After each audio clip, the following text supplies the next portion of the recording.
નમસ્કાર મિત્રો, સ્વાગત છે તમારું અમારી યુટ્યુબ ચેનલમાં। તો મિત્રો, રાજ્યમાં આવેલ જે નગરપાલિકાઓ છે તો તેમાં અલગ અલગ સ્તરોમાં નવી ભરતી કરવા માટે મંજૂરી આપવામાં આવેલી છે। તો આજના વિડીયોમાં આપણે તેના વિશે માહિતી મેળવીએ તે પહેલા વિડીયો ગમે તો લાઈક અને શેર કરી દેજો, ચેનલમાં નવા હોય તો ચેનલને સબસ્ક્રાઇબ કરી દેજો। તો ચાલો મિત્રો, વિડીયોની શરૂઆત કરીએ।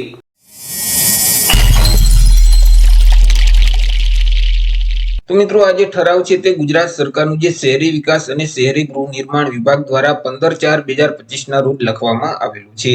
પ્રાદેશિક કમિશનર શ્રી, નગરપાલિકાઓની કચેરી તથા રાજ્યની નગરપાલિકાઓ ખાતે જે વિવિધ સર્વંગની કુલ 313 જેટલી જગ્યા છે તે નિયમિત પગાર ધોરણથી ભરવા માટે, તેમજ જે આઈસીટી ઓફિસરની જે જગ્યા છે કુલ 34 જેટલી જગ્યા તે આઉટસોર્સિંગથી ભરવા માટે મંજૂરી આપવામાં આવેલી છે। વિગતવાર માહિતી મેળવીએ તો કે શહેરી વિકાસ અને શહેરી ગૃહ નિર્માણ વિભાગના 13/4/2018 નો જે ઠરાવ છે, અહીં ઠરાવ નંબર આપવામાં આવેલા છે।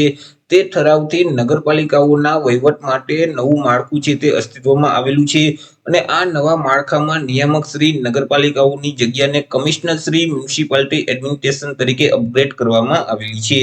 તેમજ મિત્રો, કમિશનર કચેરીના નિયંત્રણ હેઠળની જે રાજ્યની નગરપાલિકાઓ છે તેને 6 ઝોનમાં વિભાજન કરવામાં આવેલી છે, જેમ કે ગાંધીનગર, અમદાવાદ, ભાવનગર, વડોદરા, સુરત અને રાજકોટ। તો આવી રીતે તે નગરપાલિકાઓને 6 ઝોનમાં વિભાજિત કરેલ છે।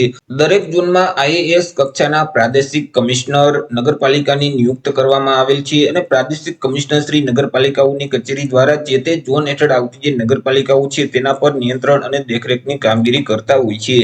વિવિધ કામગીરીના ભારણને ધ્યાનમાં લઈ, તે સિવાય કમિશનર શ્રી મ્યુનિસિપાલિટી એડમિનિસ્ટ્રેશનને કરેલ દરખાસ્તને ધ્યાનમાં લઈ અને નાણાકીય વર્ષ 2025-26 નું જે બજેટ છે તો તે બજેટમાં પ્રાદેશિક કમિશનર શ્રી નગરપાલિકાઓની કચેરી અને રાજ્યની નગરપાલિકાઓ ખાતે અલગ અલગ સર્વંગની નિયમિત કુલ 313 જેટલી જગ્યાઓ, તે સિવાય અહીં આઈટી એન્જિનિયર એટલે કે આઈસીટી ઓફિસરની કુલ 34 જેટલી જગ્યાઓ છે તે આઉટસોર્સિંગથી ભરવા માટે મંજૂરી માંગવામાં આવેલી હતી અને મિત્રો, અહીં મંજૂરી છે તે આપી દેવામાં આવેલી છે। મિત્રો, આ જે જગ્યાઓ ઉપર ભરતી છે તે સરકારશ્રીના ભરતીના પ્રવર્તમાન નિયમો અને ભરતીની જે પદ્ધતિ છે તેને અનુસરી કરવાની રહેશે। તે સિવાય સીધી ભરતીના ફાળાની જે જગ્યાઓ છે તે જગ્યાઓ ભરવા માટે વહીવટી મંજૂરી મળી હતી। અહીં 6 માસની અંદર સીધી ભરતી ભરવા માટે ભરતી પ્રક્રિયા હાથ ધરવાની રહેશે।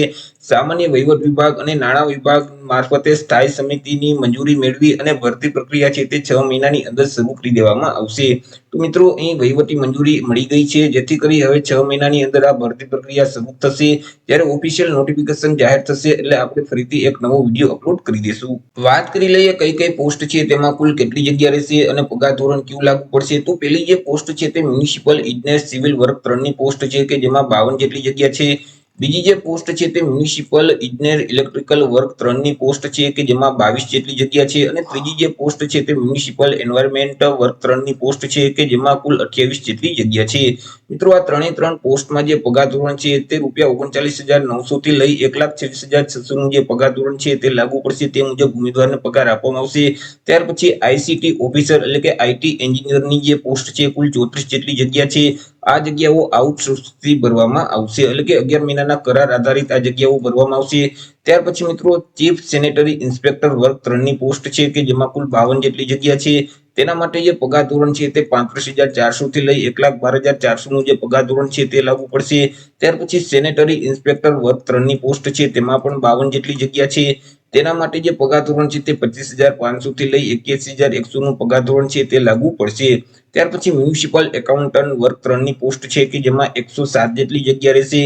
તે ઉમેદવારો માટે જે પગાર ધોરણ છે તે ₹39,900 થી લઈ 1,26,600 નું જે પગાર ધોરણ છે તે મુજબ ઉમેદવારને પગાર આપવામાં આવશે। તો એ રીતે મિત્રો, રાજ્યમાં આવેલી જે નગરપાલિકાઓ છે તો તેમાં અલગ અલગ પોસ્ટ પર ટૂંક સમયમાં જ ભરતીની જાહેરાત કરવામાં આવશે। તો આશા રાખું છું વિડીયો પસંદ પડ્યો હશે। વિડીયો પસંદ પડ્યો હોય તો લાઈક અને શેર કરી દેજો, ચેનલમાં નવા હોય તો ચેનલને સબસ્ક્રાઇબ કરી દેજો। ફરી મળીશું એક નવા ટોપિક સાથે એક નવા વિડીયોમાં। ત્યાં સુધી જય હિન્દ, વંદે માતરમ।